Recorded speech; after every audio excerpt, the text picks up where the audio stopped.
அனைவருக்கும் வணக்கம். அனைவரையும் தஞ்சை சமையலறையில் சந்திப்பதில் மிக்க மகிழ்ச்சி. இன்றைக்கி நம்ம பார்க்க போகிறது ராகி குழாய் புட்டு எப்படி செய்கிறதுன்னு. இந்த குழாய் புட்டை நினைக்கும் போது எனக்கு ஒரு சின்ன பழைய நினைவு. ஆக்சுவலாக எங்கள் அம்மாச்சி வீட்டுக்கு போகும்போது அங்கே ஒரு பாட்டி வந்து குழாய் புட்டு செஞ்சு வைப்பாங்க. அவங்க மூங்கில் குழாயில் வச்சுருப்பாங்க. அதை பார்த்துட்டே இருக்கணும் போல் இருக்கும். அவ்வளோ ஸ்மெல்லாக அவ்வளோ வாசனையாக இருக்கும். ஆனால் அந்த மாதிரிலாம் இப்போ நம்மளால் செய்ய முடியாது. நம்ம இந்த குழாயில் செய்யலாம். நம்ம வீடியோக்குள்ளே போகிறதுக்கு முன்னாடி நம்ம சேனலை சப்ஸ்கிரைப் பண்ணாதவங்க சப்ஸ்கிரைப் பண்ணிக்கோங்க. வாங்க வீடியோக்குள்ளே போகலாம். சிஸ்டரும் பாவலன் அப்படிங்கிற சப்ஸ்கிரைபரும் தான் நமக்கு புட்டு கேட்டிருந்தாங்க. அவங்களுக்காக நம்ம வந்து ராகி மாவு எடுத்துருக்கோம். இது 2 கப் ராகி மாவு எடுத்திருக்கேன். உங்களுக்கு எவ்வளோ புட்டுக்கு தேவையோ அந்தளவுக்கு எடுத்துக்கோங்க. கொஞ்சம் போல் உப்பு போட்டுட்டு நல்லா மிக்ஸ் பண்ணி விட்டுடலாம் மாவை. இப்போ நல்லா நம்ம மாவில் உப்பை நல்லா மிக்ஸ் பண்ணியாச்சு. இப்போ நம்ம தண்ணி ஆட் பண்ணலாம். தண்ணி நான் வெதுன்னு தாங்க வச்சுருக்கேன். அதனால் வெதுன்னு இருக்கிற தண்ணியை நான் இது கூட ஆட் பண்ணிக்கிறேன்.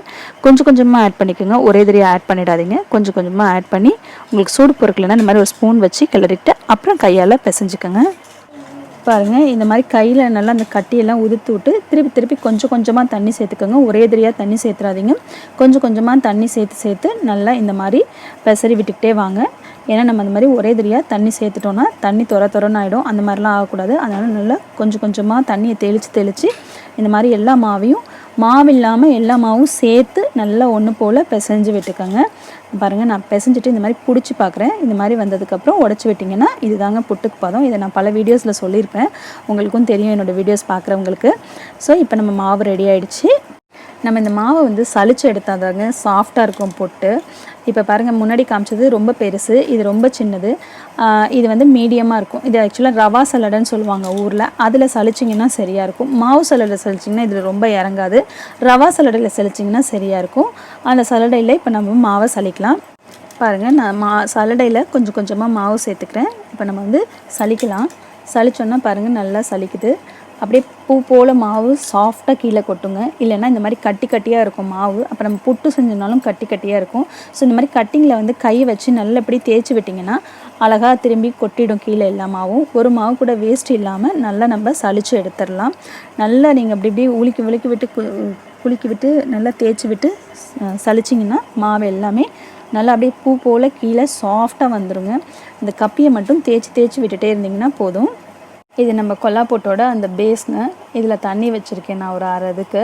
இதை நம்ம அடுப்பில் வச்சு இப்போ கொதிக்க வச்சுட்டு வந்துடலாம். இப்போ பாருங்கள், நம்ம குழாய் எடுத்துருக்கோம். இதுதாங்க புட்டு குழாய். இதில் நான் 2 ஸ்பூன் அளவுக்கு தேங்காய் பூ போட்டிருக்கேன். ஏன்னா நமக்கு தேங்காய் பூ போட்டோன்னா அடியில் அந்த தேங்காய் பூ நமக்கு செட் ஆகிடும். ஸோ இப்போ இதுக்கு மேலே நான் மாவு ஒரு 4லேருந்து ஒரு 5 ஸ்பூன் கிட்ட போடுறேன். அது உங்கள் குழாய் சைஸ் பொறுத்து பார்த்துக்குங்க.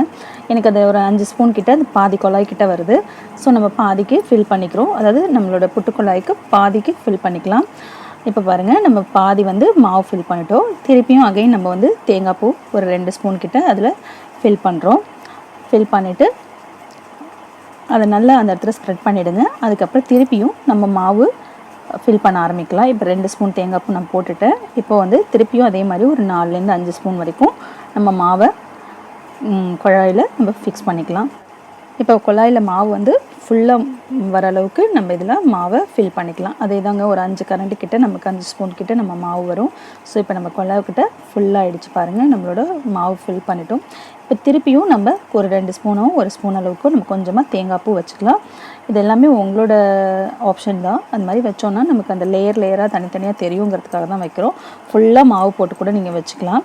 அது மாதிரி வச்சுக்கலாம். லெட்டு வச்சு மூடியாச்சு. இப்போ குழாய் வந்து ரெடி ஆகிடுச்சு. நம்ம இதை அடுப்பில் வைக்கலாம்.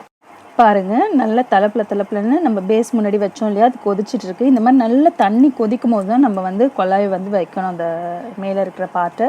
இல்லைனா வந்து புட்டு நல்லா சீக்கிரம் வேகாது. பாருங்கள், நான் வச்சுட்டேன். ஸோ இதை லிட்டு போட்டு நம்ம கவர் பண்ணிடலாம்.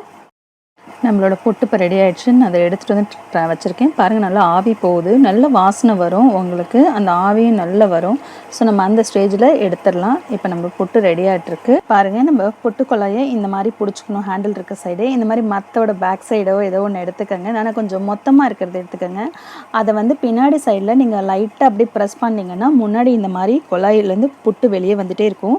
நீங்கள் பொறுமையாக நிதானமாக அப்படி நம்ம பொறுமையாக தள்ளிட்டே அப்படி நவுத்திட்டே வந்தோன்னா அழகாக புட்டு உடையாமல் வந்துருங்க. இல்லைன்னா உடஞ்சிரும். பாருங்கள், நம்ம புட்டு எப்படி சூப்பராக வந்திருக்குன்னு. இப்போ வந்து இது வந்து நான் வந்து இதை வந்து இட்லி பானையில் வச்சு வேக வச்சு எடுத்திருக்கேன். இல்லைன்னா நீங்கள் அந்த கொலா போட்டவே உதுத்து விட்டுட்டு அது கூட கொஞ்சம் ஜீனி போட்டுக்கோங்க. போட்டுட்டு ஒரு ஸ்பூன் அளவுக்கு நெய் போட்டுக்கோங்க. போட்டு கொஞ்சம் போல் நீங்கள் ஏலக்காய் கூட போட்டுக்கலாம், நல்லா வாசனையாக இருக்கும். வேண்டாம்னாலும் விட்டுடலாம், அது ஃப்ளேவருக்காக போடுறது தான். போட்டு நல்லா மிக்ஸ் பண்ணி விட்டு குழந்தைங்களுக்கு இந்த மாதிரியும் நம்ம ஈவினிங்கில் ஸ்நாக்ஸாக கூட கொடுக்கலாம், இல்லை பிரேக்ஃபாஸ்ட்டாக கூட கொடுத்துடலாம். சூப்பராக நல்லாயிருக்கும் டேஸ்ட்டாக. இல்லைன்னா இந்த மாதிரி வாழைப்பழம், சர்க்கரை, பச்சை பயிரை வச்சு இந்த மாதிரி கூட நீங்கள் சர்வ் பண்ணலாம். இந்த மாதிரி குழந்தைங்களுக்கு கொடுத்தீங்கனாலும் ரொம்ப பிடிக்கும். உங்களுக்கு இந்த ரெசிபி பிடிச்சிருந்துச்சுன்னா லைக் பண்ணுங்கள், ஷேர் பண்ணுங்கள், கமெண்ட் பண்ணுங்கள். சப்ஸ்கிரைப் பண்ணாதவங்க சப்ஸ்கிரைப் பண்ணிக்கோங்க. உடனுக்குடன் வீடியோக்களை தெரிந்து கொள்ள பெல் பட்டனை ப்ரெஸ் பண்ணுங்கள். நன்றி, வணக்கம்.